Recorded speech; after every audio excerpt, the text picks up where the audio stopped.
السلام عليكم ورحمة الله وبركاته، ازيكم عاملين ايه؟ يا رب تكونوا في احسن حال. نلف ونرجع للاصل. النهارده باذن الله هعمل معاكم مكرونه بشاميل بطريقه بقى كده امهاتنا بتاعت زمان. مع اختلاف بسيط كده هيخلي طعم البشاميل لذيذ وخفيف جدا جدا على المعده. طريقة هينبسطوا بيها جدا أهل بيتك ودايما هيطلبوها منك بالطريقة دي. ولو عندك عزومة تقدر بقى تخش بيها كده وبقلب جامد. فبقى كده نشوف الطريقة بس تشوف لايك حلو زيكم كمان الاشتراك. اول حاجه بقى كده معايا معلقه كبيره من السمنه، احط عليها بصلتين كبار مفرومين، احط كمان ربع كيلو من اللحمه المفرومه، نص معلقه صغيره من الفلفل الاسمر، معلقه صغيره من الملح، وكمان ربع معلقه صغيره من القرفه. عايزه اقول لكم ان القرفه بتنقل الطعم لحته تانية خالص. ابدا بقى كده اقلب اللحمه بالطريقه دي. طبعا لازم افكها. طب بعد ما قلبتها كده هنقلها على عين تانية وهغطيها وهسيبها تكمل سواها. وتعالوا بقى كده نحضر البشاميل. طب اول حاجه بقى معايا كده كيلو من اللبن، انا جبته وغليته من بالليل وسبته لحد ما برد، وبعد كده دخلته التلاجة لحد تاني يوم الصبح. تمام لحد ما مكون عندي قشطه بالشكل ده. هبدا ان انا كده انقل القشطه لطبق، وكمان كان عندي معلقه قشطه في الفريزر هبدا برضو اضيفها. وهسيب بقى كده القشطه على جنب هحتاجها كمان شويه. بعد كده هزود على كيلو اللبن 3 كوبايات من الميه. كيلو اللبن مج الشاي العادي 4 كوبايات، والميه اللي ضفناها يعني يعتبر كده معانا 7 كوبايات من اللبن. معايا كمان معلقة كبيرة من الملح، وكمان نص معلقة صغيرة من الفلفل الأسمر، وكمان مرقة.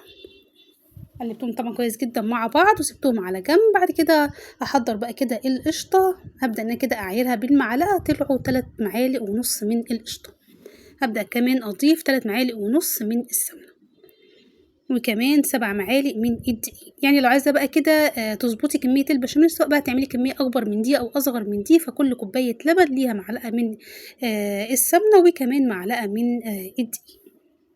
زي ما قلت لكم انا كده يعتبر حطيت 7 معالق من الدقيق، وكمان 3 معالق ونص من السمنه، 3 معالق ونص من القشطه. وبالنسبه للبن يعتبر 7 كوبايات. هبدأ ان كده قلبت طبعا الدقيق مع السمنة حوالي كده 5 دقايق، وبعد كده نزلت باللبن على مرتين. واهم حاجة بس ان هدي النار وهقلب كويس جدا. طب ليه بنزل باللبن على مرتين؟ يعني بنزل كده بالتلت الاول بعد كده التلتين، بحيث اضمن ان البشاميل ما يكلكعش مني.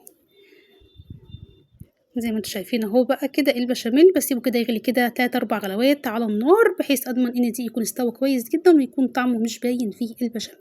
هنا بس عشان انا كنت مستعجله فبدات ان انا اقلب البشاميل حوالي كده 5 دقايق بحيث يهدى معايا من الحراره. وبعد كده هحضر بيضتين وهضيف البياض بس للبشاميل.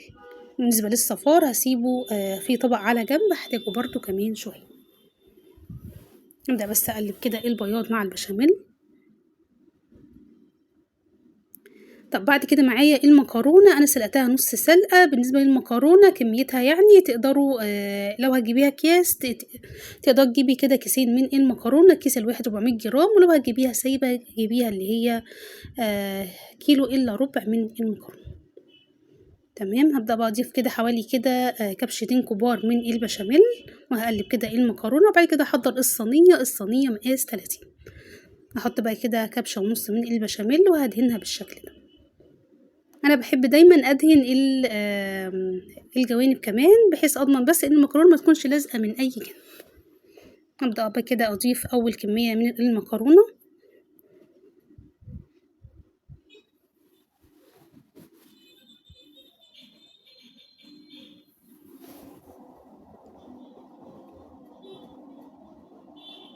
هبدا بقى كده اسوي المكرونه. اهم حاجه بس وانا بسوي المكرونه ما اضغطش عليها، يعني بصوا زي ما انتم شايفين كده انا بسويها بشويش، بحيث المكرونه ما تتطبقش عندي، بحيث لما اسوي المكرونه واجي بعد كده اقطعها ما تكونش شكلها مطبق، فبيكون شكلها مش لطيف.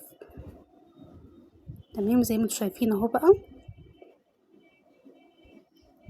بعد كده هبدأ أضيف اللحمة عندي طبعا بعد ما استوت. كلنا طبعا عارفين إن اللحمة ما بتاخدش وقت كتير على النار، هي خدت حوالي كده ربع ساعة سوا على النار.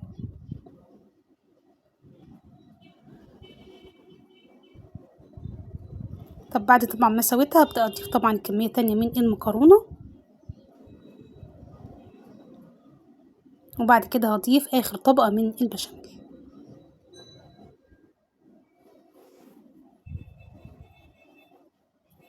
ابدأ بقى كده اساوي البشاميل.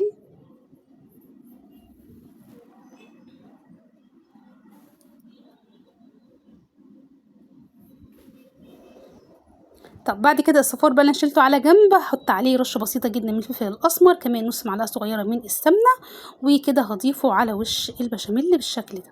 عايزة أقول لكم إن السمنة لمّا بنضيفها لصفار البيض وبنحطه كده على وش البشاميل، بُصّوا عايزة أقول لكم بقى إن بعد التسوية الوش بيطلع طري وحلو جدًا، جدًا، إنما لمّا بنضيفش سمنة ليها لأ بيطلع الوش كده ناشف وعامل زي البلاستيك فصراحةً ما بيتاكلش.